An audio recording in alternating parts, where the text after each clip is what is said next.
Hello students, প্রকৃতি education খুঁটিনাটিতে তোমাদের সকলকে স্বাগতম।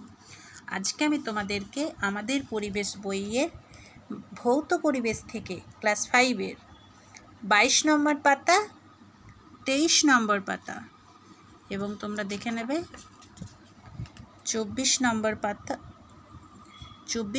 পাতা এবং 25 নম্বর পাতায় যা আছে সেগুলোর প্রতিটি লাইনের সমস্ত প্রশ্ন উত্তর তোমাদেরকে দেখাবো।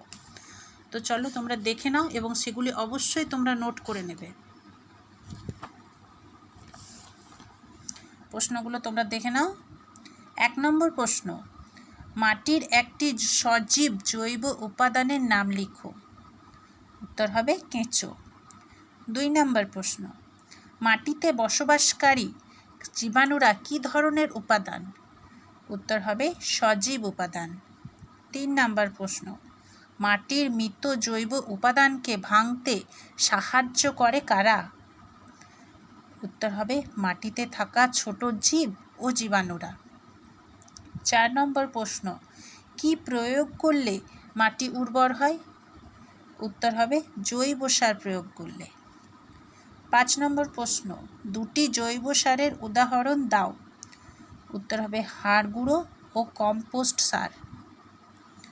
6 নম্বর প্রশ্ন, দুটি রাসায়নিক সারের নাম লিখো। উত্তর হবে সুপার ফসফেট ও ইউরিয়া। 7 নম্বর প্রশ্ন, কোন ধরনের সার সবথেকে প্রাচীন?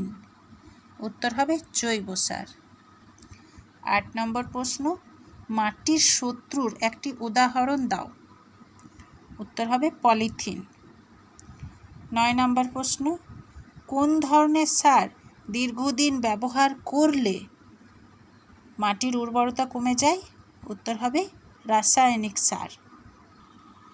10 নম্বর প্রশ্ন, সারের মধ্যে থাকা কোন 3টি উপাদান গাছের পক্ষে সব থেকে প্রয়োজনীয়?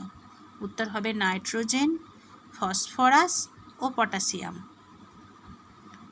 11 নম্বর প্রশ্ন, কোন সার প্রয়োগ করলে মাটির উর্বরতা দীর্ঘস্থায়ী হয়?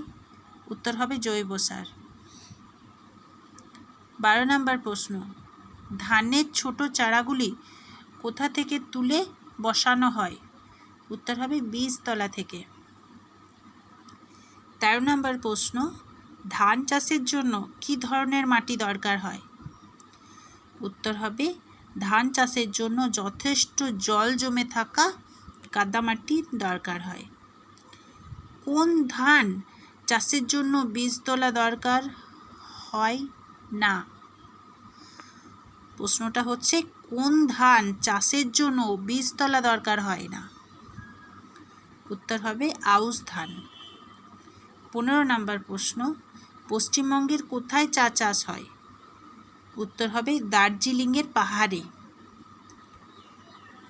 পাহাড়ে কোন সময় শাকসবজি চাষ হয়? উত্তর হবে মে জুন মাসে। তো স্টুডেন্টস, আজকের ভিডিওটা এই পর্যন্তই। নেক্সট ভিডিও অবশ্যই তোমরা পেয়ে যাবে। ভিডিওটা কেমন লাগলো তোমরা অবশ্যই কমেন্ট করে জানাবে। টাটা।